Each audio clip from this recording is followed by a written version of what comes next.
Thank you. Thank you for decorating my chair. Um,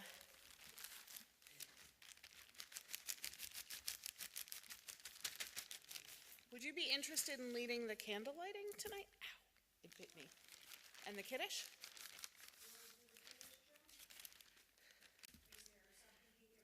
Yes, yes. Was that a no or a yes?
No worries. Um, yeah, Cantor has a thing for you. Yeah, I got it. I just couldn't see some of the words, so I just brought the book up here.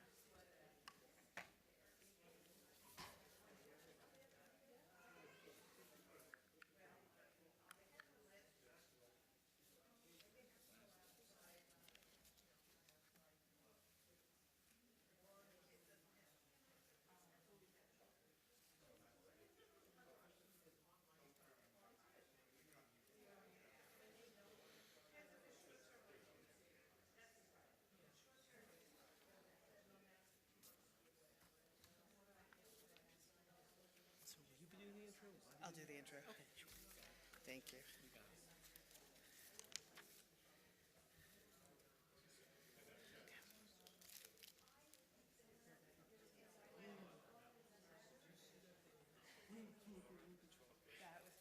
That was hysterical. It's karma. Karma.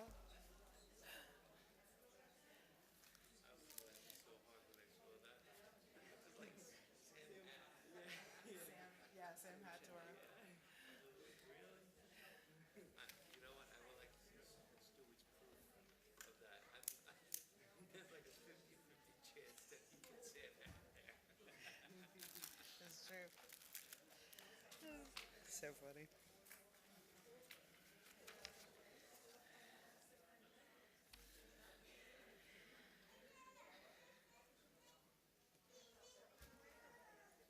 How are you? Good. Hi. Hi. Hi, my friend. Since you're doing how are you doing offerings?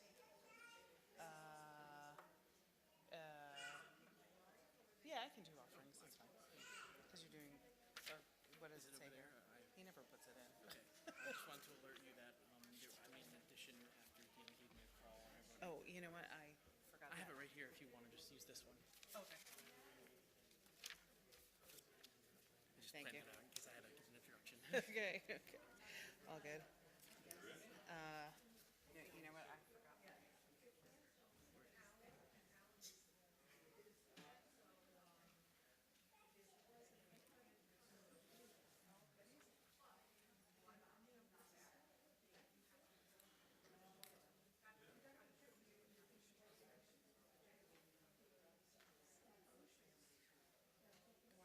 So pleased that you recognized your design. So cool.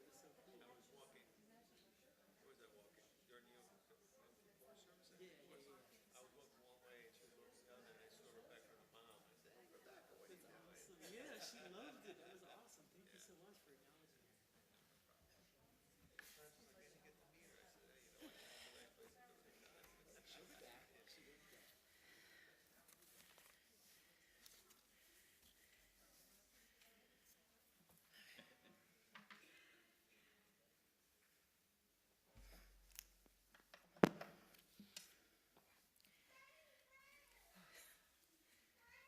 Now I think we're ready. We're ready. We're ready.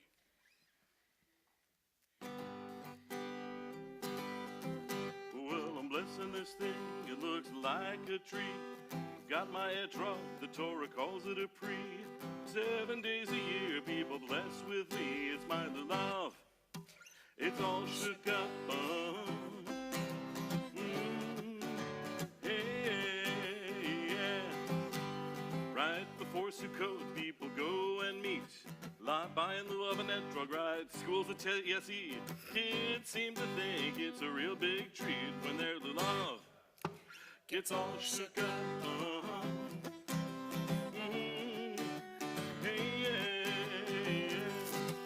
Well, the Aravo look nice and Hadass look fine. The etrog smells like a lemon or a lime. I go to the sukkah, put my lulav in hand. My friends say I've got the finest in the land. We'll keep the leaves cool or they will rot.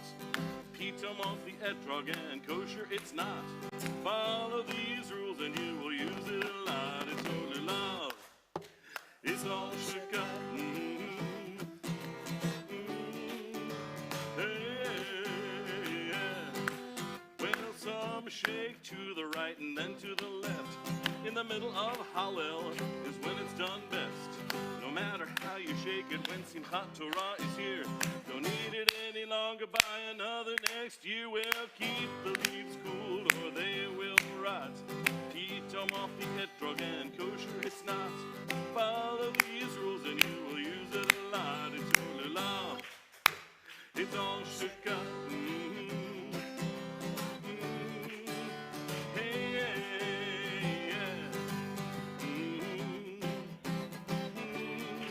It's your Lula. It's all Sukkot. Chag Sameach Chag Sameach. and Shabbat Shalom.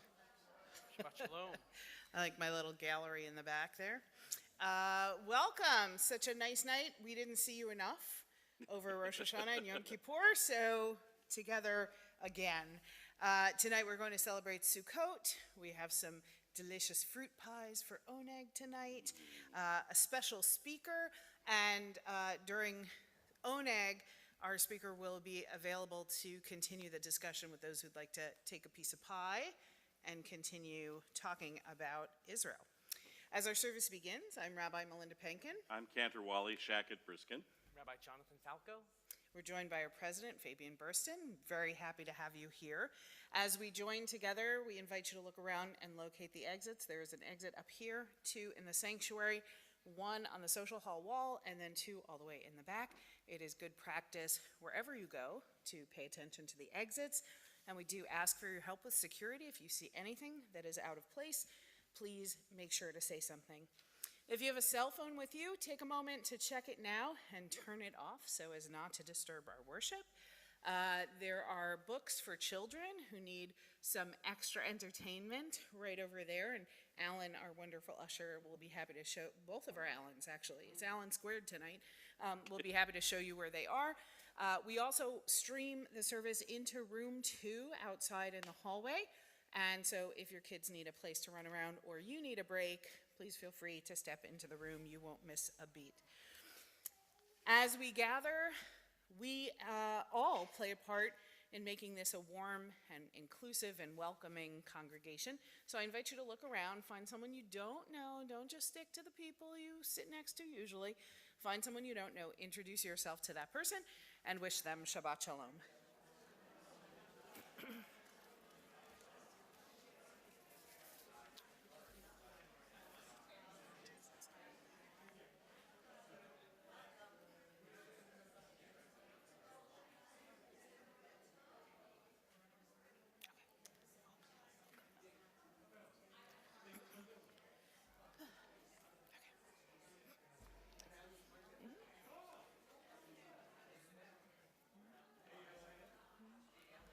Shabbat Shalom. Shabbat Shabbat Shalom. shalom. I am Fabian Burston, your temple president. And Chag Sameach. Welcome to our Sukkot service. We're welcoming, welcome to Louis Frankenthaler. Look forward to hearing about his work with the Israel Action Center, RAC. Thank you to our ushers, Alan Zeitlin and Alan Rothman, for helping us out today. Some of these announcements are repeat announcements, but they're important. So Thursday, October 12th, we're having our blood drive from 1:30 to 7:30. We have here at the temple. If you want to donate blood, go to our website and you could find the link for the blood centers to donate blood. So thank you to Bob Canner and Rob Lavovitz for organizing this. On October 16th, 7 o'clock to 9 o'clock, our sisterhood is having their paid-up membership dinner. That's going to be at the Charcoal Restaurant. If you're a paid-up member, it's free.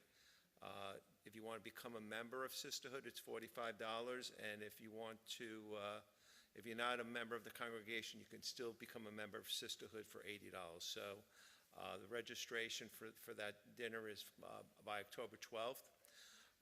Renaissance is going to see a show on Sunday, October 22nd at 2 o'clock p.m. The show that they're going to see is the story of the Brooklyn Bridge at Kelsey Theater at Mercer Community College. For Renaissance member, the cost is $17. For non-members, it's $22. If you're interested, please respond to Laura Bursey, the president, at 732-306-3354. Responses are needed by October 2nd. Our sisterhood is having their annual fall clothing drive on October 29th, a great reason to clean out your closets. Please consider donating gently used clothing, shoes, handbags, blankets, pillows, towels, draperies, stuffed animals, belts, and etc. You can drop off all donations at the temple the morning of October 29th from 11 o'clock to 1 o'clock p.m. Please place them in a tied plastic bag, no hangers, please, and thank you in advance for your donations. Our temple is committed to supporting our community in every stage of life, from joyous Brit Milas to B'nai Mitzvahs to educational opportunities for our Renaissance learning groups. As we look ahead to this upcoming year, our goal is to make the Jewish experience available for every person in our vibrant community. In order to do so, we rely on your continued support, as dues alone do not cover all our operating expenses. Last year, 40% of our congregation participated, and we raised approximately $130,000. We hope to have more of the congregation participate this year in our annual appeal and try to beat last year's annual appeal contribution. Just some things that are happening for the rest of the week. Tomorrow at 4:30 is Pet Havdalah, that's here. On Sunday, October 1st, is Shakes in the Sukkah. What time is that, Rabbi? You know? I'm sorry, I should have had that. 11 o'clock? 11, right after Hebrew school. Right after Hebrew school, 11 o'clock. Thank you. Tuesday, October 3rd at 8 o'clock p.m., the Men's Club will be having Scotch and Torah in the Sukkah. Thursday, October 5th at 12 o'clock, there'll be lunch in the Sukkah with the Renaissance group. Thursday, October 5th at 7 o'clock p.m., Sisterhood will be having an event in the Sukkah, soup in the Sukkah, I believe. Friday, October 6th, 6:30 is Simchat Torah, the family service, which is a lot of fun. We get to carry the Torahs around the sanctuary. So we have a lot going on this month. Obviously, Torah studies tomorrow at 9 o'clock and on Wednesday at 11 o'clock. And the 11 o'clock this Wednesday will be in the Sukkah. And morning minyan for tomorrow will be right after Torah study. Chag Sameach and Shabbat Shalom. Chag Sameach. Thank you, Fabian. You may notice this beautiful sukkah here. How many walls do you need for a sukkah? All the way in the back. 3. You need 3 walls for a sukkah. Can you make your sukkah using an elephant as one of the sides? Yes, you may. Or your camel if you're traveling and you need a little extra structure, you can. We've chosen the wall tonight as the 3rd wall. It's a flimsy structure because you're not supposed to live in there forever. Has to have 3 sides, a thatched roof, a roof that can let a little bit of sunlight in but shade you, but allow you to see stars through the roof so that you're still connected to the beauty around you. And we dwell in it either 7 or 8 days, depending on where you are or what kind of Jew you are. And we're supposed to spend as much time as we can in there. So we're supposed to eat in there. And in order to fulfill the mitzvah, all you have to eat is kazayit, the amount of a little olive. So just take a little something and pop it in your mouth. That's, I guess a Swedish fish would count as kazayit. You could sleep in the sukkah, bring your sleeping bag. You could watch Netflix and binge your favorite show in the sukkah on your iPad. So many possibilities. Maybe you could take your Peloton out there and do your exercise. But you're supposed to do as much as you possibly can. And it connects us to the Harvest Festival, gratitude to God for all the good that comes from the land. And there's this argument between rabbis. One says that you build the sukkah out of materials like this, and the other says, no, the sukkah is built out of clouds of glory. Now, I don't know about you, but I went to Sukkah World, and there were no clouds of glory to buy to make my sukkah. Sold out? What? They were sold out? They were sold out, apparently. I couldn't get them in my car. So, and there's this beautiful sort of tension there between the sukkah being sort of God and the sukkah sort of being of us. And Rabbis put out all these ideas. I'll leave it to you to decide which one it is. But to me, that signifies that the sukkah is supposed to be this holy place that we build that connects us to God and to holiness in the world. So, to start our Sukkot celebration, we're going to turn to our candles and our Kiddush. It is my pleasure to call up Jim and Ethel Frankenthaler, the parents of our special speaker tonight, to lead us in the blessings. And I'd like to also point out that the Frankenthalers are members of our congregation for at least 50 years now. So, but you started when you were 10, so. It's all good.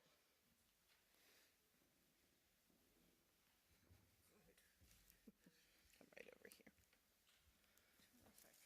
Perfect. Thank you. Thank you. Okay. Just gonna put this in your face. Thank you. There you go. O source of light and truth, creator of the eternal law of goodness, help us to find knowledge by which to live. Lead us to take the words we speak into our hearts and our lives.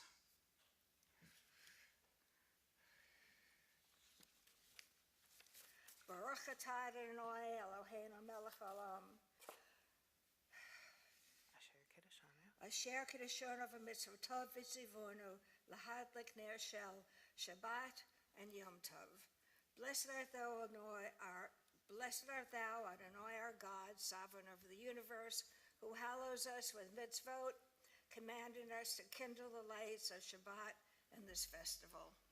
Amen.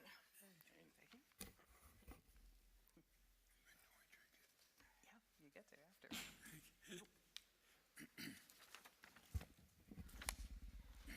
Praise to you, Adonai, our God, sovereign of the universe, creator of the fruit of the vine.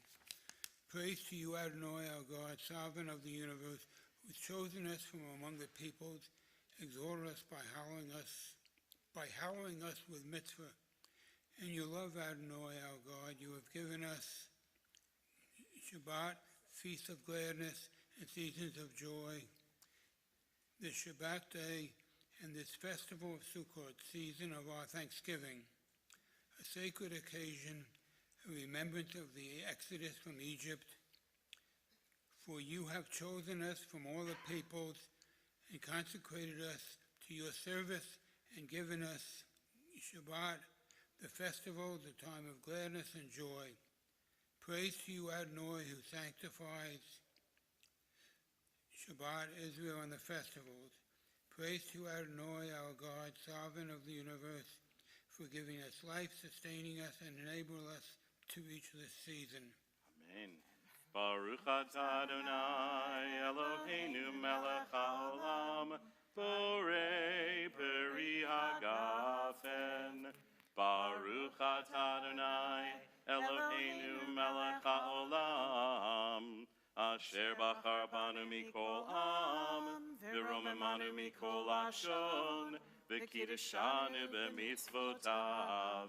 V'titen lanu Adonai Eloheinu be'ahava, Shabbatot limnucha, u'moadim l'simcha, chagim u'zmanim l'sason, et yom ha'shabbat hazeh, ve'et yom chag ha'sukkot hazeh, zman simchatenu, mikra kodesh, zecher l'tziat Mitzrayim. Kivanu v'acharta ve'otanu kidashta mikol ha'amim, v'shabbat u'moadei kodshecha, ve'ahava u'vratzon b'simcha u'b'sason hinchaltanu. Baruch atah Adonai, mekadesh ha'shabbat, v'Yisrael v'hazmanim. Baruch atah Adonai, Eloheinu melech ha'olam, Shehechayanu, v'kiyamanu, v'higianu, lazman hazeh. L'chaim. L'chaim. Shabbat shalom. Oops, sorry.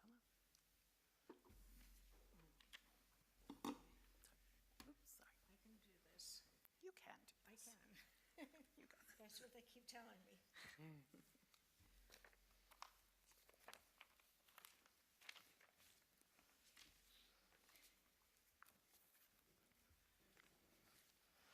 We continue together. I didn't make a slide for this one, but you read it. You read so well. Oh, thank you. Oh, tonight, let our shelters be strung with the finest fruits of creation: love, fertility, prosperity, wisdom. Let us promise to feed the hungry. Let our harvest bring peace. Please rise as you are able for our call to worship.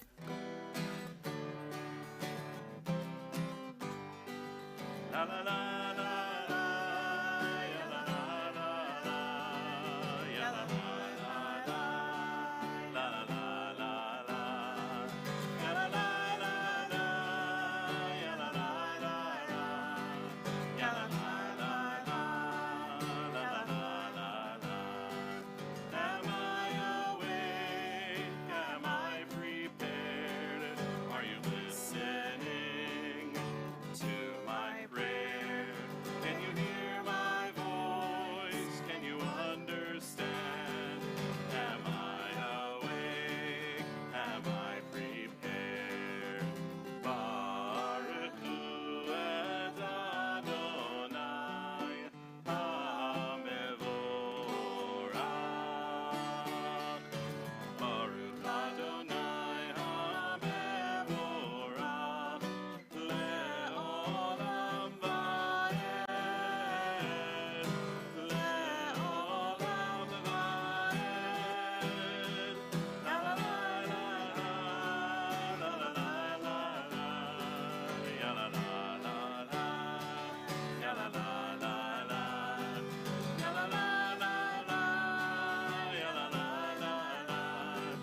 Ya la la la la, ya la la la la. Roll into dark, roll into light. Night becomes day, day turns to night. Roll into dark, roll into light. Night becomes day, day turns to night. Goreyom balayla, golelor mipnei Hoshe, golelor mipnei Hoshe, Hoshe mipnei Hor. Roll into dark, roll into light. Night becomes day, day turns to night. Roll into dark, roll into light. Night becomes day, day turns to night. We continue together.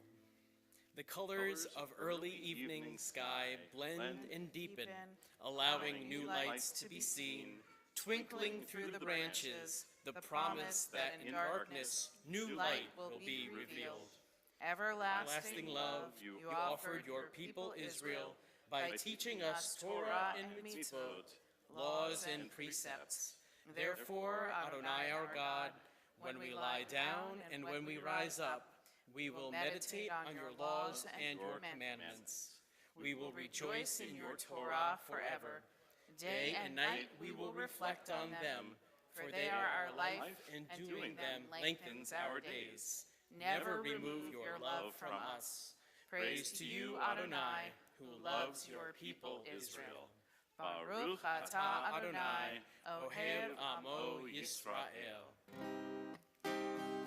Shema Yisrael, Adonai Eloheinu, Adonai Echad. Shema Yisrael, Adonai Eloheinu, Adonai Echad. Shema Yisrael, Adonai Eloheinu, Adonai Echad.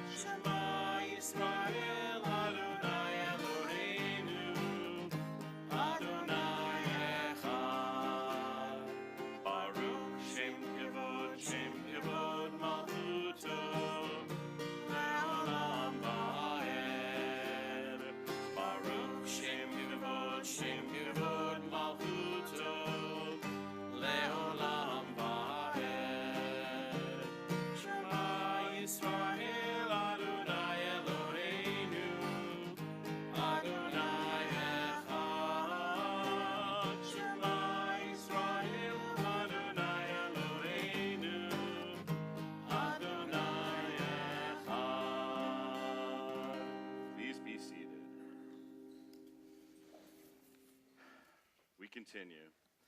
Ve'ahavta et Adonai Elohecha b'chol levavecha u'v'chol nafshecha u'v'chol me'odecha v'hayu advarim ha'ele asher anochi mitzavecha hayom al levavecha V'shinantam levanecha v'dibarta bam v'shivtecha b'veitecha uv'lechtecha b'derech uv'shochbecha uv'kumecha u'kshartam leot al yadecha v'hayu letotafot b'neinecha Uchtavtam amizuzot beitecha uvisharecha leman tizkeru v'asitem et kol mitzvotai v'hitem kiddoshim lelohechem ani Adonai Elohechem asher hotzeiti etchem Me'eretz Mitzrayim, liot lachem lelohim, ani Adonai Elohechem. Together, hold fast to dreams, for if dreams die, life is a broken-winged bird which cannot fly. Hold fast to dreams, for when dreams go, life is a barren field, frozen with snow. Hold fast to dreams.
Ashkivenu Adonai Eloheinu l'shalom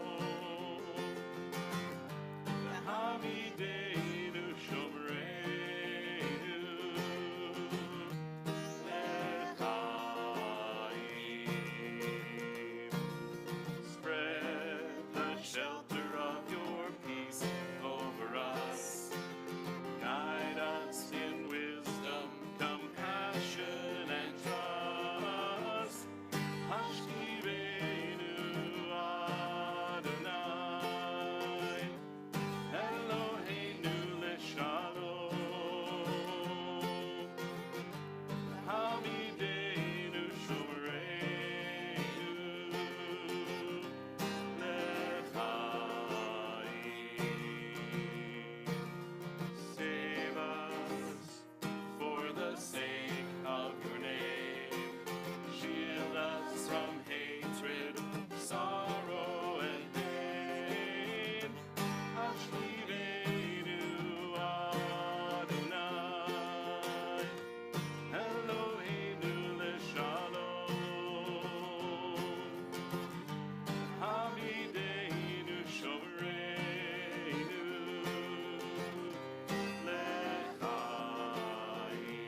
rise for our tefillah, our amidah. Open my eyes to truth, open my hands to give freely. Open my lips to good words, to pure words, open my heart to love. Adonai sefatai tiftach, ufi ani tehilatecha. Open my lips to good words, to pure words, open my heart to love. Open my heart to love. Baruch atah Adonai, Eloheinu, Velohei Avotenu ve'imotenu, Elohei Abraham, Elohei Yitzchak, Velohei Yaakov, Elohei Sarah, Elohei Rivka, Elohei Rachel, Velohei Leah, Ha'el Hagadol, Hagibor v'Hanora, El Elyon, Gomel Chasadim Tovim, Vekonei Hakol, V'zocher Chastei Avot ve'imahot, Umevi Gula livnei v'neihem, Leman Shemo be'ahava, Melech Ozer u'Moshia u'Magen, Baruch atah Adonai,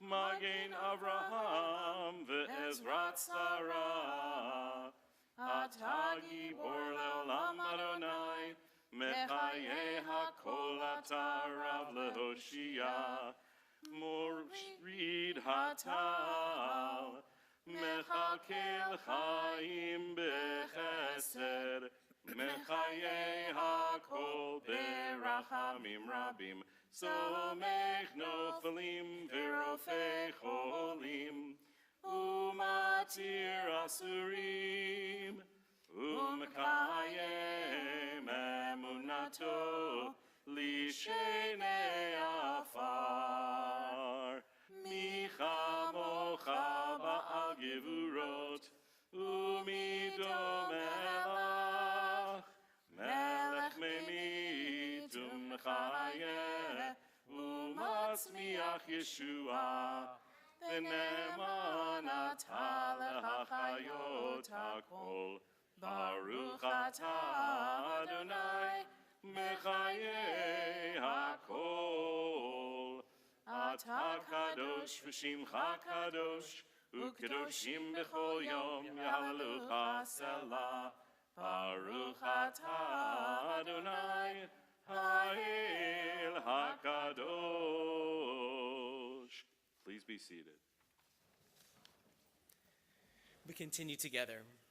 You have chosen us in love and favor by making us holy through your mitzvot and drawing us close to your service, that through us your great and holy name may become known in all the earth. In your love, Adonai, our God, you have given us feasts of gladness and seasons of joy. This Sukkot season of our thanksgiving, to unite in worship and recall the exodus from Egypt. 3 times a year you shall hold a festival for me. You shall observe the feast of unleavened bread, eating unleavened bread for 7 days, as I have commanded you, at the end of the month of Aviv, for in it you went forth from Egypt, and none shall appear before me empty-handed.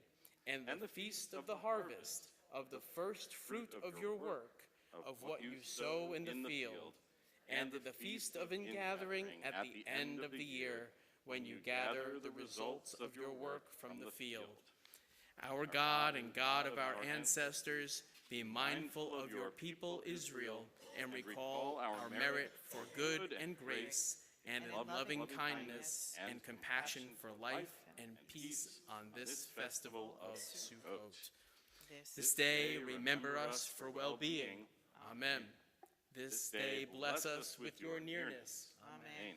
This day help us to live fuller life. Amen.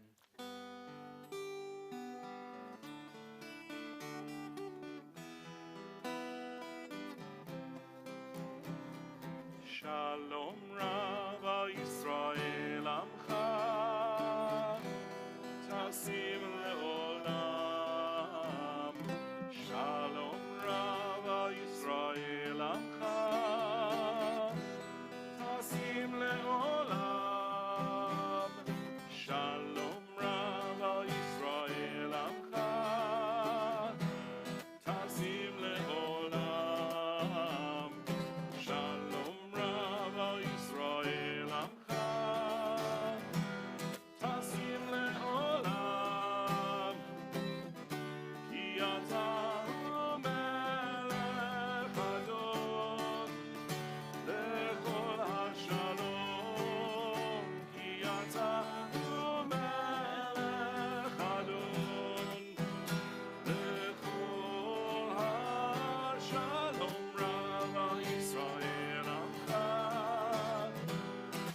טסים לעולם. שלום רב ישראל עמך, טסים לעולם. שלום רב ישראל עמך, טסים לעולם. שלום רב ישראל עמך, טסים לעולם. טסים לעולם. טסים לעולם. We pause for a moment of silent prayer.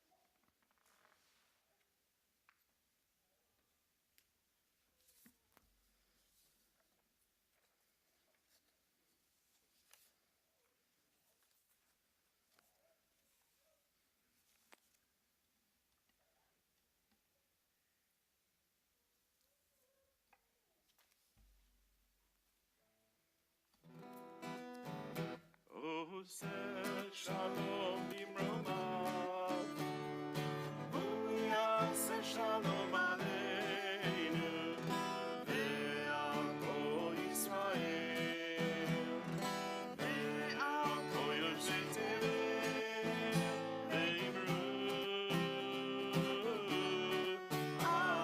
אמן. עושה שלום במרומיו, שלום עלינו ועל כל ישראל, ועל כל יושבי תבל ואמרו אמן.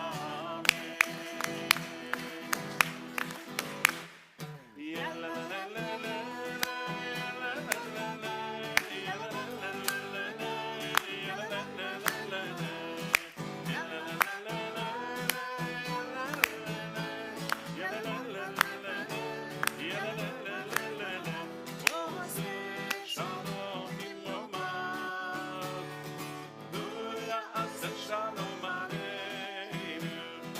ועל כל ישראל, ועל כל יושבי תבל ואמרו אמן.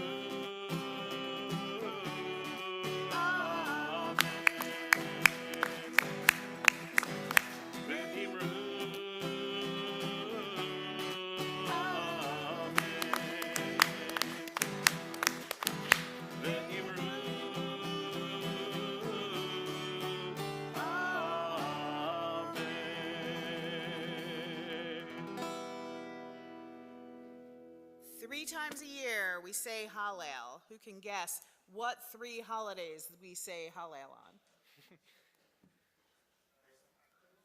Go for the easiest one. Sukkot, Oh, good. right. Passover and Shavuot. And you didn't do the Ashkenazic. You did the Sephardic Shavuot. You didn't say Shavuos. Thank you. So 3 times a year we say Hallel. Why? Because in ancient times, when the Israelites brought their gifts to Jerusalem to make offerings to God, they would get to Jerusalem, they would get to the Temple Mount, they would take off their shoes, they would wash themselves, and then they would walk up the stone steps, bringing their offerings to God. And it's amazing that thousands of years later, although we can't bring our offerings to the temple because the temple is no longer there, but we still say Hallel. And it's this beautiful connection on the holy days. I talked about peoplehood. Like, we imagine ourselves here in Manalapan, New Jersey, walking up the steps of the temple to bring gifts to God. And so we say Hallel, this beautiful moment of connecting us taking us from Manalapan and putting us in Jerusalem and offering our gratitude from our hearts. So, Cantor. Here's a blessing for Hallel.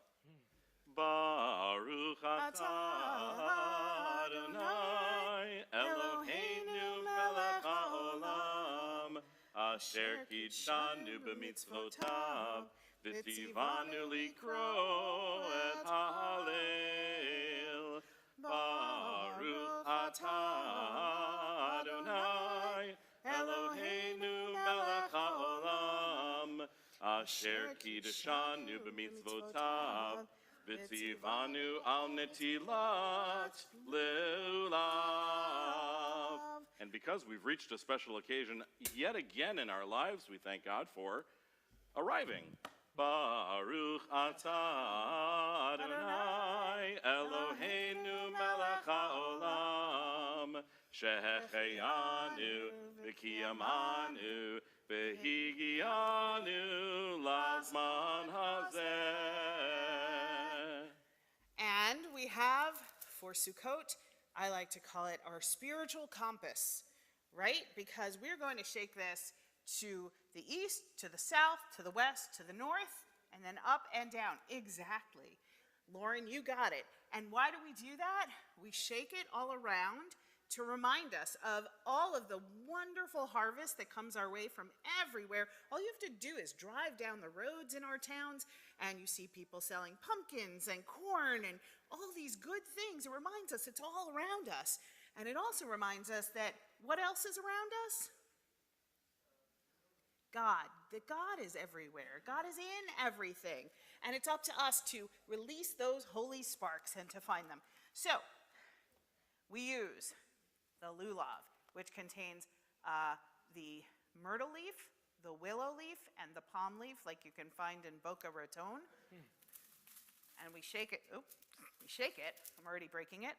And we also use the etrog. Someone said, this is the holiday where you shake a lemon at God. That's going around the internet. But it's actually an etrog. It's not a lemon. If you've ever had fruitcake, you've tasted the citron. That's what this is. And make sure as it goes around, because of COVID, I wouldn't stick it up to your nose, but maybe hold it a little bit away and take a nice smell of it, because it smells so fragranty and aromatic and like perfume. There's a perfume to it. Now, we take these three together and we shake them to the east, we shake them to the south, we shake them to the west, we shake them to the north, and then we shake them up and we shake them down. And when we do this, we stand up and we make sure not to bonk the person in front of us on the head, because these are really pointy. So you may want to step out into the aisle. But take a smell, and Cantor will be doing some singing. We'll pass them around. One last thing. Hold on, Cantor. Oh. So when this grows, it grows like this on the tree. And in order for fruit to develop, first a flower blooms, and then the fruit grows under it. And when the flower petals fall off, there's this little stem, it's called a pitome, that is left on the fruit. Now, having the pitome on it makes it kosher to use for Sukkot. Are we not going to use it? No, we're going to use it anyway. We're not that halachic. However, we want to try to keep the pitome on so that when we use this in religious school, the kids get to see the pitome. So when you're holding it, try to hold it from the bottom where the little cutoff part is, and not from the top, and try to keep the pitome on. If you knock the pitome off, that's okay. Things happen. Things right? happen. Okay. So here is the Stand official. up. You have to stand when you do your shaking, though. The official shaking happens during when we sing Hodu Ladonai Ki Tov, because that's what we say for Hallel. Hodu, don't shake on Adonai's name. Ladonai Ki Tov, Ki Leolam Chasdo.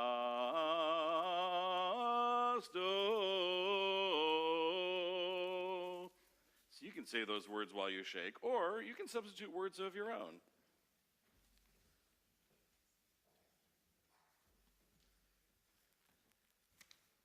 We'll pass it around while we sing a little something.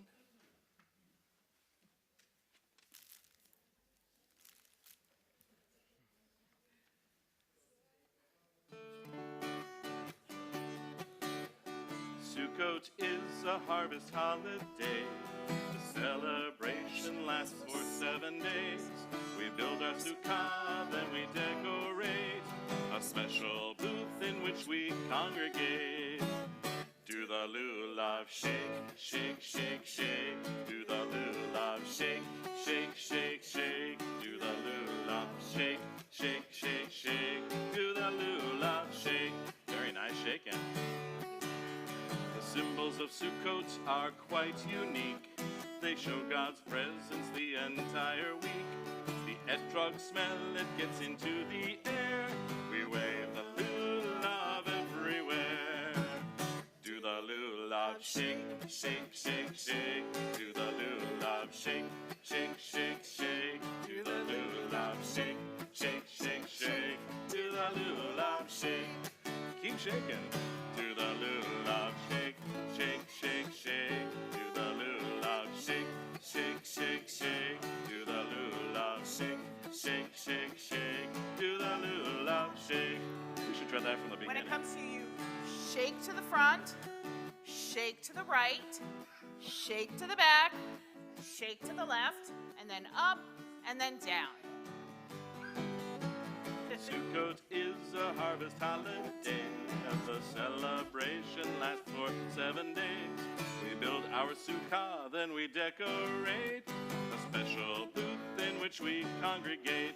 Do that lulav shake, do the lulav shake, shake, shake, shake. Do the lulav shake, shake, shake, shake. Do the lulav shake, shake, shake, shake. Do the lulav shake. And again. Do the lulav shake, shake, shake, shake. Do the lulav shake, shake, shake, shake. Do the lulav shake, shake, shake, shake. Do the lulav shake. You get extra points for creative shaking? Maybe. The symbols of Sukkot are quite unique. They show God's presence the entire week. The etrog smell that gets into the air.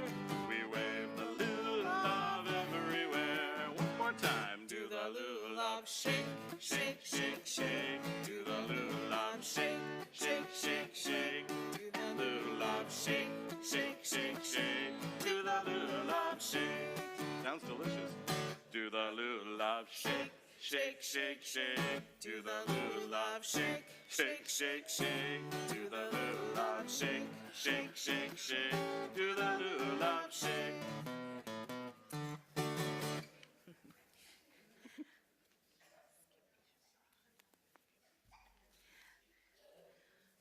I'm so excited.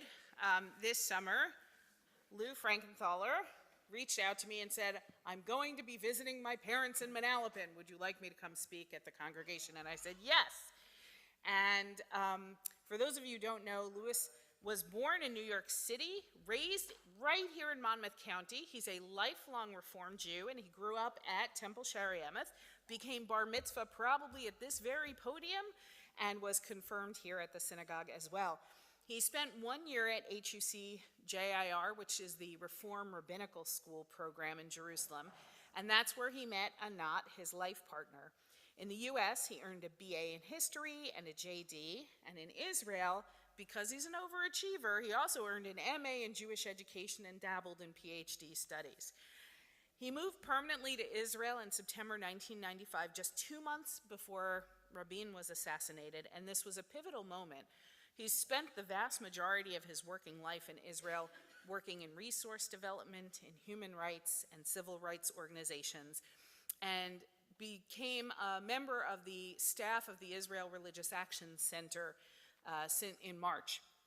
The Israel Religious Action Center is an organization in Israel that works on behalf of progressive Jews and on behalf of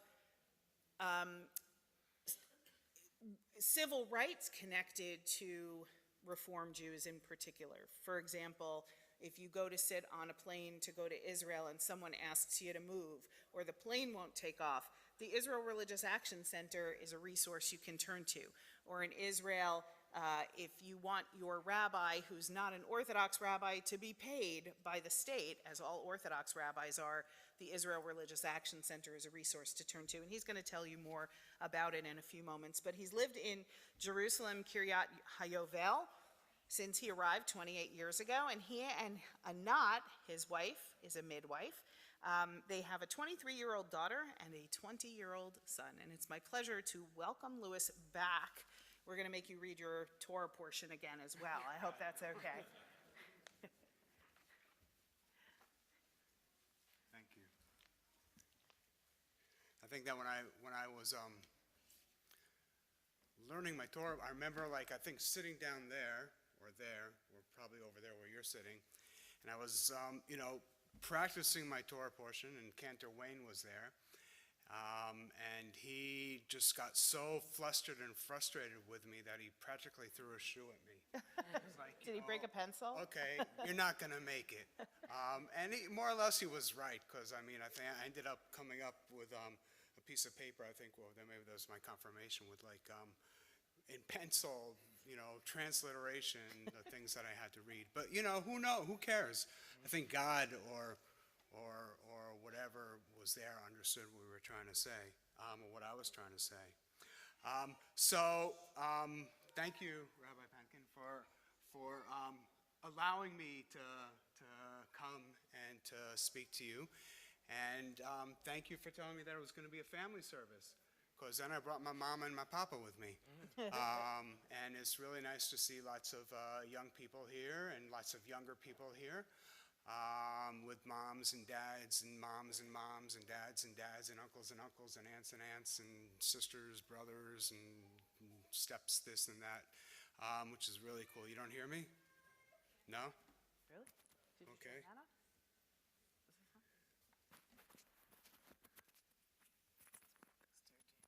Hello? That's on. Okay. You hear me now?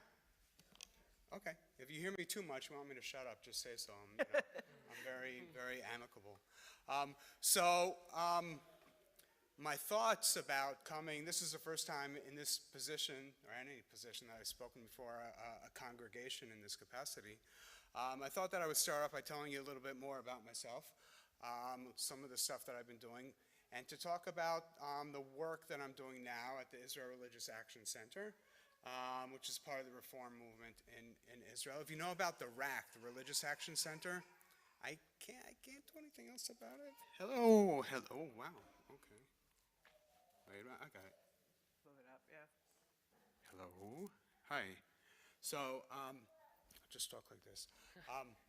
So if you know anything about the Religious Action Center in Washington, D.C., which is a civil rights arm of the reform movement here in the U.S., it's a place where a lot of work was done on the Civil Rights Act, the Voting Rights Act, and all sorts of stuff like that. The Israel Religious Action Center, more or less, tries to perform the same function for the reform movement in Israel. Among other things, we work, and I'll start off by telling you a little bit about the formalities of what we do. We have a whole bunch of different departments in the organization. We have lots and lots and lots of lawyers. Which I know lawyers sometimes have bad names, but lawyers are the people who really have gotten things done and protected our rights, who have gone to court, who have achieved justice, who have gotten innocent people out of jail, who have, created, let's say, Brown versus the Board of Education, who have gone to court and argued for abortion rights, or who have argued to protect the rights of women and the rights of African Americans and the rights of Jews and minorities all over the place. So we have lots of lawyers, and our lawyers work for the civil rights of Reform Jews. We work for the civil rights of Palestinians in Israel. We work for the civil rights of the LGBTQ community. We work for the civil rights of everybody. We work for equality. We work for democracy. Some of our most recent, I think, most interesting cases, and I'll just give you 3 examples of some big victories that we've had recently. How many of you, if you need to get somewhere and you don't have your car keys, what do? You you take out your phone? I left my phone over there.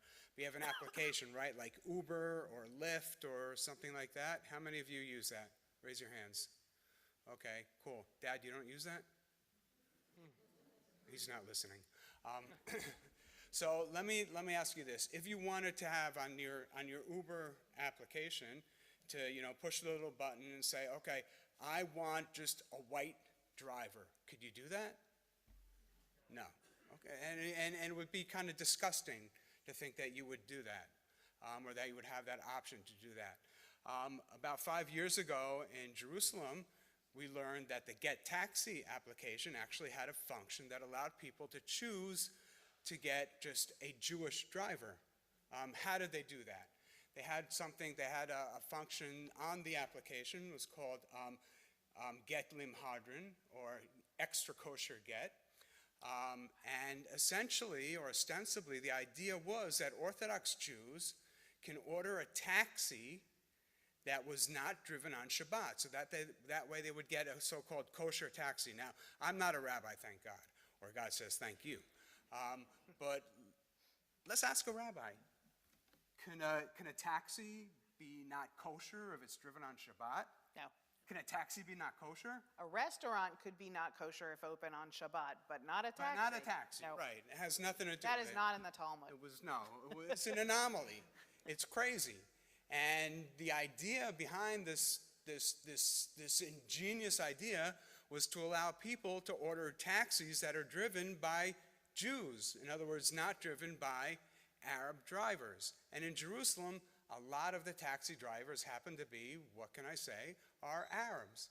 And so we learned about that. We figured that out. We started to investigate. We even used hidden microphones and hidden cameras, and we got people to admit on video and on tape that the idea was to allow people to order a taxi driver who is Jewish, not Arab. I mean, not Jewish, not Arab. Yeah. And so what we do, like a good legal organization, we went to court. We sued them. We sued them for 145 million shekels. We didn't get 145 million shekels, but we went to arbitration. And in the end, over this summer, we ended up with a decision that was favorable. The decision said that the company had to take down the application, which they ended up doing in July, and that they had to compensate drivers who were affected by this application, and passengers as well. So 6 million shekels went out to a bunch of drivers who were affected, who were discriminated against by this application. And they also were forced to donate 100,000 shekels to two different shared society organizations, one of which is the Yad B'Yad, the bilingual, bicultural school in Jerusalem, where Jews and Arabs study together in Hebrew and in Arabic.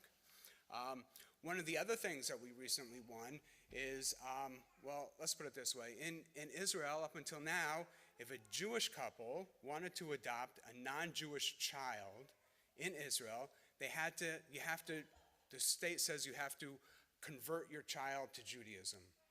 And the state also says that the best interest of the child is that you have to convert your child according to Orthodox Judaism. In other words, we all know that Orthodox Judaism, like you hinted, is pretty much dominant in Israel. They're not only dominant in terms of numbers, but they're dominant in terms of their resources, dominant in terms of the influence that they have in the government and in civil society and that sort of thing. And so 20 years ago, we went to court, and, sometimes the court moves really quickly, sometimes the court moves a little bit like molasses. And just recently, over this summer, the court said, you know what, that's kind of crazy. If the best interest of the child is the principle that we use, it doesn't necessarily mean that it has to be Orthodox Judaism. Why? Because if you have to convert your child to Orthodox Judaism, who does that leave out? Raise your hand if you would be left out if you wanted to convert a child through Orthodox Judaism. Yeah, everybody should be raising their hands. There you go. And that would leave out Reform Jews. That would leave out LGBTQ couples. That would leave out couples who may be a Jewish spouse and a non-Jewish spouse. That would leave out a lot of people. And it would even leave out a lot of different Orthodox Jews who don't want to go through the strictures because, you know, once you convert in Israel to Judaism, they don't just leave you alone. You don't just sign the paper and that's it. They follow you. They want to make sure that you're sending your kids to an Orthodox school. They want to make sure that you're keeping kosher. They want to make sure that you're keeping Shabbat. And if you're not, they can cancel your conversion. And that's just an onerous burden to bear. One of the other cases that we just recently won was a sort of a mixture of cases. One of the things that we have at the Israel Religious Action Center is a department called LACO, the Legal Aid Center for Olim. Who knows what an ole is, what olim are? What are olim? I'm sorry? Immigrants to Israel, right. New immigrants to Israel, old immigrants to Israel. I'm an ole. I'm an immigrant to Israel. And it's not just that. It's also people, it's called la'alot.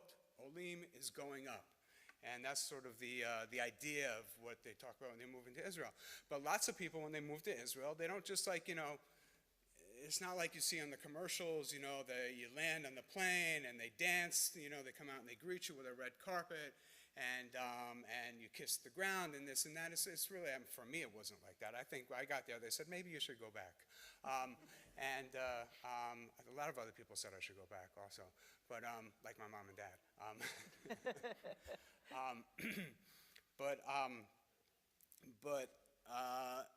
A lot of times, if you're not properly Jewish, if maybe you're Reform, or if you're conservative, or if you didn't have the proper Orthodox conversion, you can make problems for you.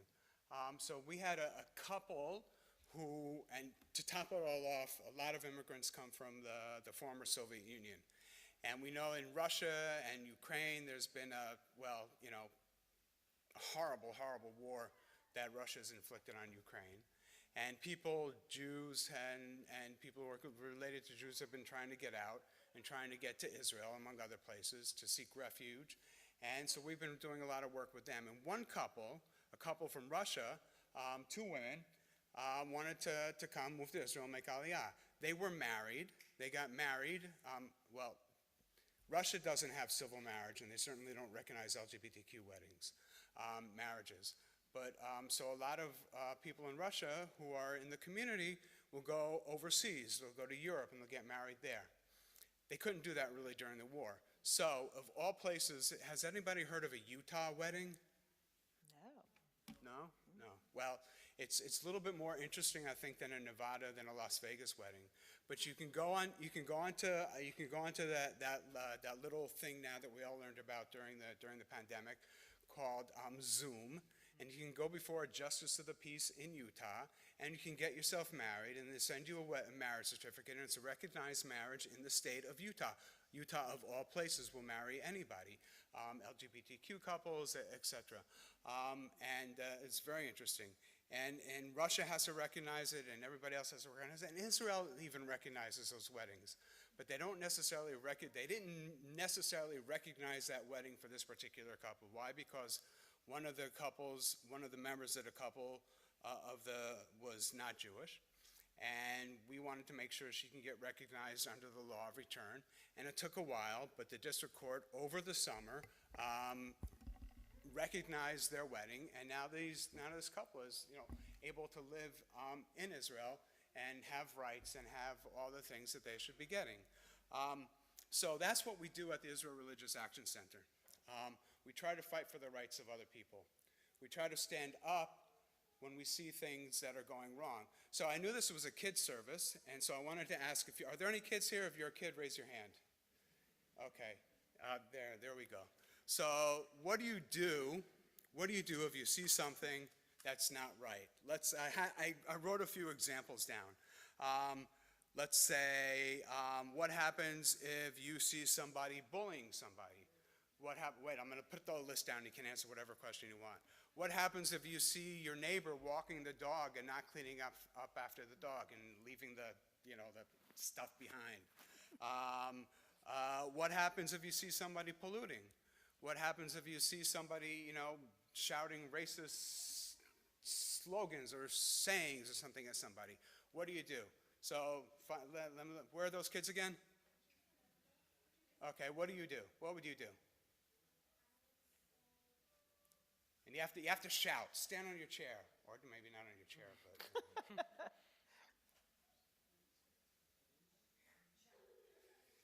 What would you do? What would you do if you saw somebody bullying somebody else in school? You would shout. You would tell this person you're doing something wrong. And what if the person didn't listen to you? What would you do? And what if the teacher didn't do anything?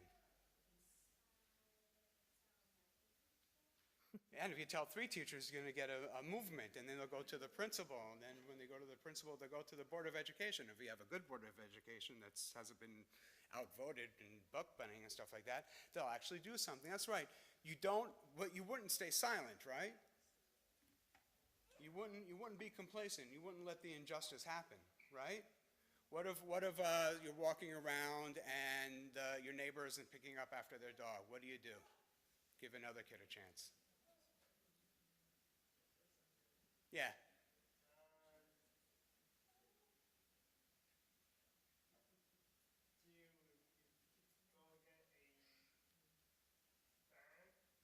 Get it back. And clean it up yourself? That's it. That's amazing. That's amazing. That's right. You can go out and you can fix the problems that you see. And if you don't want to but if you want to, what if you get tired of, following your neighbor around with their big German Shepherd and picking up their dog poo? You get tired of that. Maybe you say something to the neighbor. Maybe you say something to the municipality. Maybe they end up sending up one of those guys or girls or whatever who come out and give tickets to people who don't clean up after their dogs. I know there's like 1 or 2 of them who get paid for half-time work in the county and in City Hall. But you do something about it. You don't stand silently by. You don't stand idly by when you see injustice. That's part of living in a democracy. That's part of living in a society where we all have to live together and function together. And that's what we try to do at the Israel Religious Action Center. So in Israel, which is where I live, how many of you have seen the news about what's going on in Israel these days? How many of you are kind of troubled, bothered? How many of you are, don't care? No, I'm just kidding. I don't want to know. But we've been, for many, the problems haven't just started 9 months ago, but problems in Israel have been going on for a long time, which is why the Israel Religious Action Center, among other organizations, have been in existence for like 30 years, 40 years, 50 years, stuff like that. We've been around for 35 years almost. And what do we do when we see injustice? What do we do when we see racism? What do we do when we see cab drivers being discriminated against? What do we do when we see women being forced to sit in the back of the bus or being forced to cover up because some Orthodox guy says, oh, you're not modestly dressed enough? What do we do when we see inequality? What do we do when we see democracy under threat? What do? We don't sit silently. We don't sit on our hands. We stand up. We shout. We get angry. We go to court. We go to the government. We fight back. And we're not quiet. And this has been, I think, in the past 9 months, one of the surveys have said that about 7 million Israelis have been out on the streets. They've been out on the streets because the government, and I know we're not supposed to, there's this whole thing, are you allowed to criticize the Israeli government in public? Are we? Yeah, sure. Huh? Yeah, should we? I guess in the Jewish community, there's been this whole thing about, well, let's not wash our dirty laundry, outside. But you know what? The laundry has gotten really, really, really dirty. And even if you try to keep it on inside, it's dirty enough that you can see it outside. And we need to fix that. And that's one of the things that we're doing at the Israel Religious Action Center. 9 months ago, in December, I think it's 9 months ago, right? Yeah. A really, and I'm not going to mince words, bad government came into power. It's a government that's composed of people who probably don't clean up after their dogs. Yeah, he's out there. Of people who probably bully other people, of people who probably pollute, people who do really not nice things. And one of the really not nice things that they've been trying to do recently is to get rid of our democracy. And one of the ways that they've been trying to do that is to get rid of our Supreme Court. Now, I may be exaggerating a little bit, but not so much. In America, and believe me, I don't think America is like, this golden, eagle, huge, the best example of the best practices of everything, but it's a pretty decent system. I have my own criticisms of the U.S. Supreme Court, and I've been following what's been going on for quite a long time, and lately it ain't good. I'll tell you that much, and I'm not gonna, I'm biased, okay? I'm a progressive. I vote for the Democrats, and I'm a lefty and all that other stuff. But I think that things have been pretty bad with the Supreme Court recently. They've been trying to take away rights. But the Supreme Court still has a function, still has a position, still has a constitutional mandate to more or less to try to do the right thing. In Israel, and they have this thing called, here in America, it's called the Constitution, right? In Israel, who knows anything about Israel? Do we have a constitution? No, we don't. And when I learned about that, when I actually learned about that, 20-odd years ago, I was with a bunch of other people in a class we were taking at university, and the professor was talking about the political system, and they said, okay, now we're going to learn about Israeli constitutional law, and the first thing that he said was Israel doesn't have a constitution. Most of us in that class were like Americans or from other Western countries, and we all looked at each other and we said, this ain't going to end well. And then, 20-odd years later, 25 years later, we're looking at each other again, and we're saying, you know what, we were right. It's not ending well. Because the constitution in Israel, or the lack of a constitution in Israel, means that we don't have something called, how many of you, again, kids, what's it called? Checks and balances, right? And what does that mean? It means that there's a president, and the president, she can veto the laws of the Senate and the Congress that they pass. And the Supreme Court can say that the law is unconstitutional because it violates, let's say, the First Amendment or the 14th Amendment or the Voting Rights Act or something like that, and it's being unfair to different kinds of people. In Israel, we don't have that kind of a system. We don't have a constitution, and the government is more or less the same as the legislature. And we don't have a Congress, we don't have a House of Representatives, and we don't have a Senate, so they can't balance each other out in one form or another. So all that we have left is a Supreme Court. And the Supreme Court in and of itself doesn't have a lot of powers that are written down in any sort of formal way. So they made some up. They created some of these powers for themselves, but they didn't just make it up out of thin air. They took examples of other places in the world, other democracies in the world, such as the US, such as places in Europe, that use democratic principles so that they can check and balance what the government is doing. And when a government, let's say in Poland recently, let's say in Hungary, they don't want to be checked, they don't want to be balanced, they don't want somebody to moderate what they're doing or to monitor what they're doing. They try to get rid of the Supreme Court. And that's what's going on now in Israel.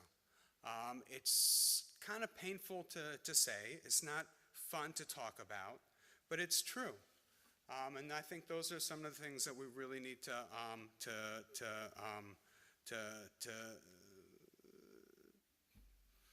those are the things that we need to be honest with ourselves about. We need to say that these things are happening, it's bad, but we also need to say that these things are happening and it's bad, but it's not the end of the story, because there are things that we can do about it. And in Israel, I'm thinking about, Sukkot. I think, after today, time's up almost, okay. So I think that I think about Sukkot, I think about the sukkah, and I think if you turn the sukkah upside down, it floats, which is important these days, especially I think Noah's Ark is almost, almost about to read about Noah's Ark. In Israel, we've gone out to the streets, And I wanted to show you a couple of signs. We go to the demonstrations. Every Saturday night, I'm at a demonstration in Jerusalem. I'm holding up signs like this. This one says, Israel's my homeland. Keep it democratic. And I'm going to leave these signs for you. You can hang them in the sukkah. Yeah. This is a really famous one. I think it's from the Torah, right? Justice, justice you shall pursue. I have a t-shirt like this, which I almost wore tonight, but, you know, my dad said, why don't you put on a regular shirt? You're a big boy now. So I did. Says, racism is not my, racism is not my Judaism. And this is, of course, our logo is here. And love thy neighbor. V'ahavta l'recha kamocha. I think this is probably one of the most important things. Time is running out, so I'm going to leave this prayer for Rabbi Pankin to read. And it's by Oded Mazor, one of our rabbis. It's a prayer for democracy. Sukkot is symbolic. It's about going outside, being outside. It's about not being afraid to shout out, to be outside, to do the right thing. So I don't think we're going to be in the sukkah tonight. But I'll be hanging around and happy to talk more. I have brochures and other stuff if you want to learn more about what we're doing. To ask me questions about what's going on in Israel, about any topic, anything at all. Happy to be there and happy to answer your questions. And thank you very much. And Chag Sameach and Shabbat Shalom. Chag Sameach, Shabbat Shalom. Thank you so much.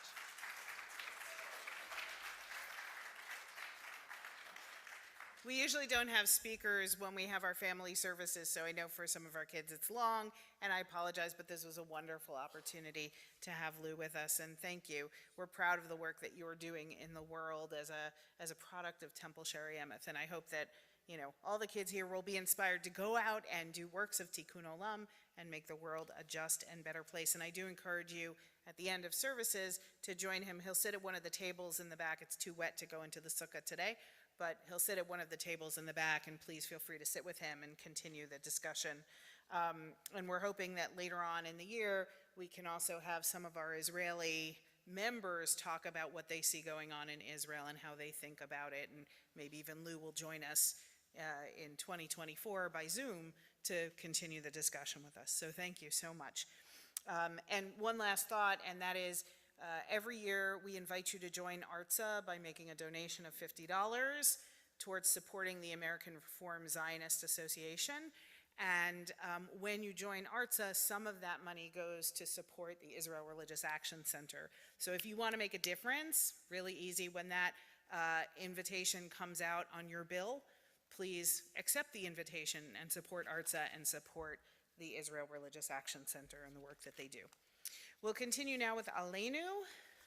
Please rise as the ark is opened.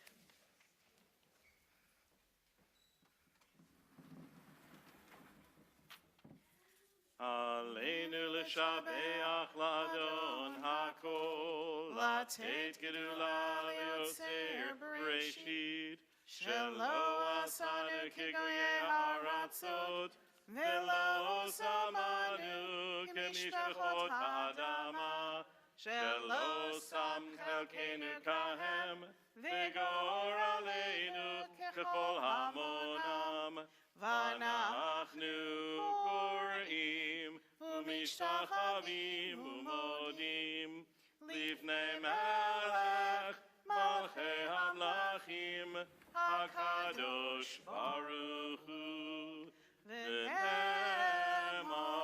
v'haya Adonai, lemelech al kol haaretz, bayom hahu, yeh Adonai echad, u'shemo,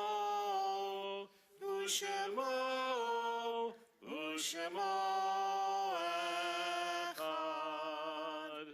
Please be seated. We think now of our loved ones whom death has recently taken from us, those who died at the season in years past, and those whom we have drawn into our hearts with our own. If you're here remembering someone who passed away, we invite you to rise when their name is read and to remain standing until we all rise at the end for the mourner's Kaddish.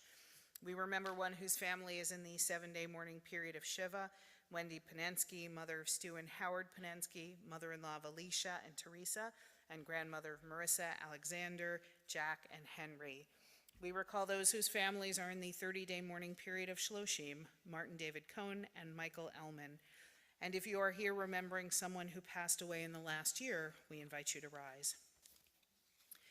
We also recall those whose yahrzeit falls this week: Zygmunt Ablozier, Harvey Abrams, Herman Appel, Lena Berger, Mark Behrig, Murray Bloom, Henrietta Breslau, Boyd Briskin, Audrey Berg, Irving Cohen, Stacy Cohen, Fritzy Cohen, Goldie Colmite, Wilfred L. Davis, Hannah Dornfeld, George Drucker, Shirley Edwab, Barbara Vermeglish, William Gerson, Harry Gilbert, Kenny Goddard, Abe Goldenberg, Martin Grossbaum, Harold Hames, Judith Hurling, Jack Josephson, Irving Caden, Molly Kamenetsky, Benjamin Katkin, Robert Clatterman. Abraham Kay, Murray Kravitz, Monroe Levine, Rory J. Liebman, Philip Alfred Leaf, Susan Rose Meyerberg, Anita Ox, Helen Pasternak, Herman Pritchett, Howard Preeter, Mina Ryan, Leona Roberts, Mildred Ross, Albert Rubinacci, Hyman Silverman, Joan Silverstein, Henry Singer, Samuel Colonel Palton Smelovici, Louis Stein, Rose Stoller, Frida Strent, Max Swirsky, Frank P. Teicher, Louis Weber, Leonard Weiss, Irving Yari, Frida Uhrman, Rose Zorowitz. And each week we name 6 individuals by name who perished in the Shoah, the Holocaust. Aliz Moskovich, Isia Lubarsky, Leah Mugia, Yitzhak Perlovich, Malka Shapazhnikov, Yitzhak Shapsa. Zichronam Levracha, may those who have touched our lives continue to bless us through the beauty of their memory. We rise now for the words of the mourner's Kaddish. Yitgadal v'yitgadash shemei Rabbah, be'alma divrach hirutei v'yamlich malchutei, b'chayechon uvyomechon, uvchaye dechol beit Yisrael, ba'agala uvizman kariv imru. Amen. Yehe shemei Rabbah mevarach le'alam u'lalmei almaya. Yitbarach v'yishtabach v'yitpa'ar v'yitromam v'yitnaseh. V'yit hadar, v'yit aleh, v'yit halal, shemei dekudsha barichu. Le'ela min kol birchata v'shirata, tushvechata v'nechemata, damiran be'alma v'imru. Amen. Yehe shalama rabba min shemaya, v'chayim aleinu ve'al kol Yisrael v'imru. Amen. Oseh shalom b'mromav, hu ya'aseh shalom. Aleinu ve'al kol Yisrael, ve'al kol yoshvei tevel, ve'imru. Amen. May the source of peace send peace to those who mourn and comfort to those who are bereaved, as together we say, Amen. Oseh shalom b'mromav, hu ya'aseh shalom. Aleinu ve'al kol Yisrael, ve'al kol yoshvei tevel. Please be seated. We are grateful to those who made donations to the synagogue this week. Donations were made in memory of Philip and Arlene Spiro, for the yahrzeits of Stacy Cohn, Barbara Vermeglish, Shirley Edwab, Wilfred Davis, Molly Kamenetsky, Anita Ox, Minna Ryan, Zygmunt Ablozier, Dawn Telesnik, Anselm Teich, Abraham Kay, Herman Appel, Jack Josephson, Judith Hurling, Monroe Levine, Tilly Goldberg, Gussie Blacker, Joan Silverstein, Rose Plower, Eleanor Reuter, Rona Siegel Martucci, Arthur Kaufman, and Murray Bloom. Donations were made in honor of Rabbi Pankin and Falco leading beautiful High Holy Day services, the birth of Emerson Kiyama Schaefer, Suze Weinberg chanting Torah on Rosh Hashanah, the marriage of Adam Aptaker to Katie Francis, and the marriage of Danielle Feinstein and Ross Kitsis, for the 50th anniversary of Sharon and Jeff Aptaker, the bar mitzvah of Mason Kanarick, and in honor of Anita and Lou Miller, and for a complete and speedy recovery of Gloria Russin. I know we usually ask for good news, but find me at the Oneg, and you can tell me the good news then, Over pie. because there is pie, and I don't want to stop you from getting to pie. I do again want to thank Louis for being here with us tonight and for reaching out, and I hope that you'll come back and with better news and better outcomes the next time you're in the States. But I do want to thank, on behalf of the Israel, the IMPJ, he presented us with gifts. Everybody loves gifts. A beautiful mezuzah and a beautiful yad. We are on October 13th going to dedicate our new Torah covers, and we actually need a yad, an extra yad, so thank you for the extra yad. It will go on, and we are in the process of redoing our hallways, and I think it would be a lovely addition to have this beautiful mezuzah as a reminder, call to all of us to go out and do acts of justice. So we will find a nice place, and maybe you'll come back and help us dedicate it at that time. So, with that said, any hungry children who've been forced to sit through a long service, come on up and I will feed you. Come on, children. Was it challah time? Anybody celebrating a birthday or an anniversary? Or if you're just super hungry and like challah? You hold out your hand. I'm going to give you like so much. There you go. Good. Anybody else need a lot? Hang around. Don't leave. Wait, stay up here for the blessing. Don't go away. Stay here. Just don't eat until we bless. Wait for the blessing and then you get to eat. Here we go then. Oh, you guys like dance so much you need extra. Hamotzi lechem min haaretz. We give thanks to God for bread. Our voices rise in song together as our prayer is joyfully said. Baruch atah Adonai, Eloheinu melech haolam, hamotzi lechem min haaretz b'tei avon. One last thing I want to tell you is the sukkah outside is open this entire week. Please come. You don't have to wait for a program. Come, eat in it, fulfill the mitzvah of dwelling in the sukkah, and bring your family, bring some fast food so mom doesn't have to make dinner, and enjoy and celebrate Sukkot. Now, go share your challah with your adults.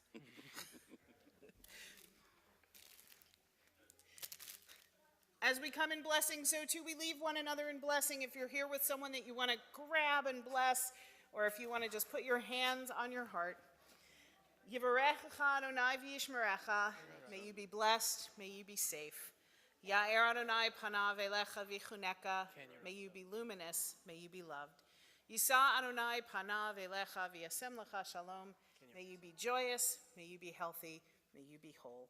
Chag Sameach and Shabbat Shalom. Shabbat Shalom. Shalom. Chag Sameach.